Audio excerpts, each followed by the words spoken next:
Minerva पाठशाला में आप सभी का स्वागत है और आज से हम शुरू करने जा रहे हैं कक्षा 9 की गणित। कक्षा 9 की गणित में हम सीखेंगे अध्याय एक है संख्या पद्धति।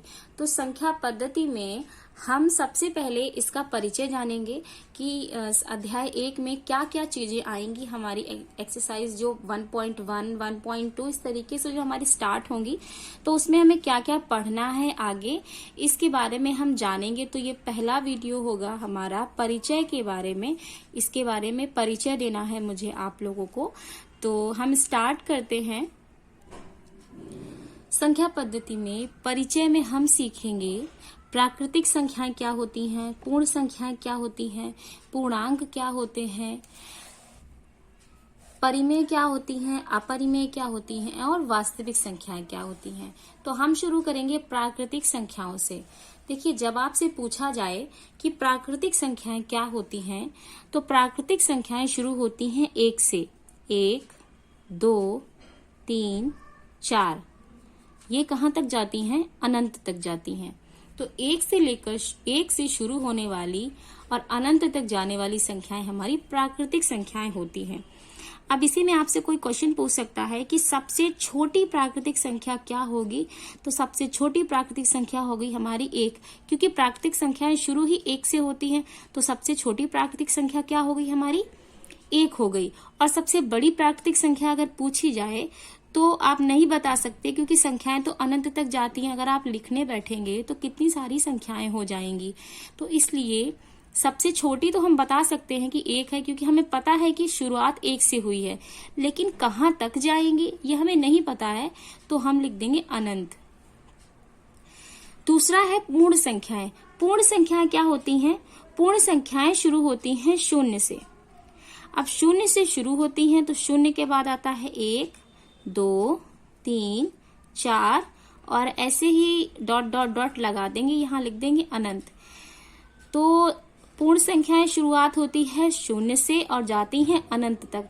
अब इसमें क्वेश्चन पूछ सकता है कि सबसे छोटी पूर्ण संख्या क्या है। तो सबसे छोटी पूर्ण संख्या शुरू कहां से हो रही है? 0 से। तो हमारी सबसे छोटी पूर्ण संख्या हो गई हमारी 0। और सबसे बड़ी पूर्ण संख्या क्या है? क्या आप बता सकते हैं? क्योंकि जब आप लिखने बैठेंगे तो कहाँ तक तो संख्याएं पहुंच जाएंगी आपको खुद नहीं पता है। तो इसलिए ना तो हम सबसे बड़ी प्राकृतिक संख्या बता सकते हैं और ना ही हम सबसे बड़ी पूर्ण संख्या बता सकते हैं, लेकिन सबसे छोटी प्राकृतिक 1 होगी और सबसे छोटी पूर्ण 0 हो जाएगी। फिर बात करते हैं हम पूर्णांक। पूर्णांक क्या होते हैं? पूर्णांक संख्याएं हमारी होती हैं सारी वे सभी संख्याएं, जैसे कि -5, -4 हो गया, -3 हो गया, -2 हो गया, या फिर -1 हो गया, 0 हो गया, +1, +2, +3, +4।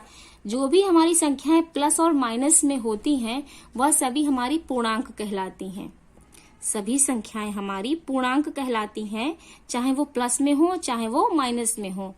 लेकिन अगर बात की जाए कि धनात्मक पूर्णांक कौन से हैं, तो जब धनात्मक पूर्णांक की बात की जाएगी तो वह सभी संख्याएं जिनके आगे प्लस का निशान होगा, जो प्लस में होंगी वो धनात्मक पूर्णांक हो जाएंगी, और ऋणात्मक जो माइनस में होंगी वो हमारी ऋणात्मक पूर्णांक हो जाएंगी।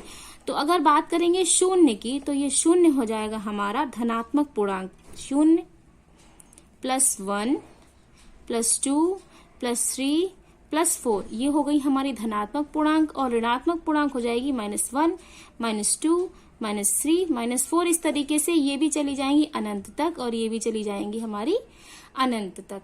ठीक है।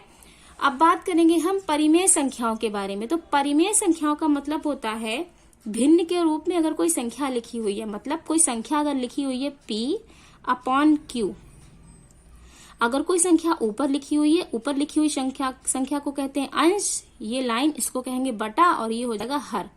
अगर इस रूप में कोई भी संख्या हमारी लिखी हुई है तो वह हो जाएगी हमारी परिमेय संख्या। लेकिन Q जो है बराबर 0 नहीं होना चाहिए, मतलब बटे में जो संख्या है वहां पर कोई संख्या होनी चाहिए, 0 नहीं होना चाहिए। अगर 0 हो गया तो वह हमारी परिमेय संख्या नहीं होगी। तो यह तो हो गई हमारी परिमेय संख्या।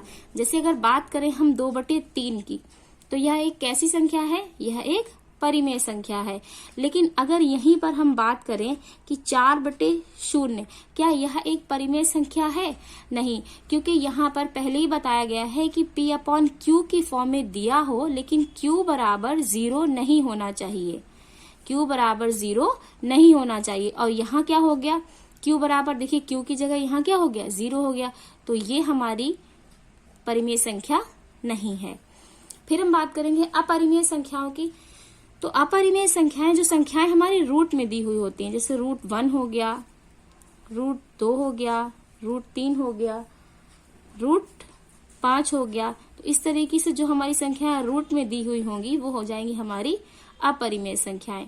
अब हम बात करेंगे वास्तविक संख्याओं के बारे में। तो वास्तविक संख्याएं क्या होती है? देखिए, एक नॉर्मल सी कहानी सुनिए। अगर आप मार्केट जा रहे हैं और मार्केट से आपने सब्जी ली, आपने हर तरीके की सब्जी ली, माना कि आपने 6-7 प्रकार की सब्जी ली, आपने उन सभी सब्जियों को आपने एक थैले में बंद कर लिया। अब आप घर की तरफ आप वापस आ रहे हैं जब, तो रास्ते में कोई मिलता है आपको और आपसे पूछता है कि क्या ला रहे हैं आप, तो क्या आप उस इंसान को ये कहेंगे कि मैं सब्जी लेकर के आ रहा हूँ, या फिर आप उस इंसान को खड़े होकर के एक एक सब्जी का नाम गिनाएंगे कि भाई मेरे थैले में मैं धनिया लाया हूँ, मैं मिर्ची लाया हूँ, मैं टमाटर लाया हूँ, मैं परवल लाया हूँ, मैं लौकी लाया हूँ, मैं तुरई लाया। आप एक एक सब्जी का नाम तो नहीं गिनाते, आप क्या कहते हैं? सब्जी लेकर के आ रहा हूँ।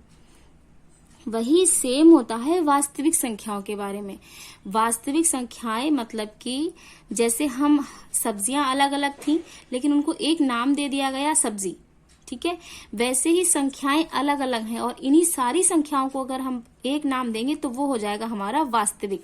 मतलब ये पूरा एक थैला है और इस थैले के अंदर अगर हम सारी संख्याएं डाल दें, इसमें हमने प्राकृतिक भी डाली, पूर्ण भी डाली, पूर्णांक भी डाली, परिमेय भी डाली, अपरिमेय भी डाली, सारी संख्याएं इसके अंदर डाल दी और इस थैले को बंद कर दिया। अब अगर हम ये पूछें कि इस थैले के अंदर क्या है, तो आप एक एक चीज नहीं बताएंगे। परिमेय है, पूर्णांक है और पूर्ण संख्याएं हैं, अपरिमेय संख्याएं, प्राकृतिक संख्याएं। आप क्या कह सकते हैं? इस थैले में वास्तविक संख्याएं हैं। इस थैले में वास्तविक संख्याएं हैं, ठीक है। तो इन सभी संख्याओं को हम नाम दे सकते हैं वास्तविक संख्या। तो इस तरीके से अगर कोई आपसे ये पूछता है कि क्या परिमेय संख्याएं वास्तविक संख्याएं होती हैं, तो हाँ भाई, वास्तविक परिमेय संख्याएं वास्तविक संख्याएं होती हैं, क्योंकि परिमेय संख्या को हम वास्तविक संख्या बोल सकते हैं।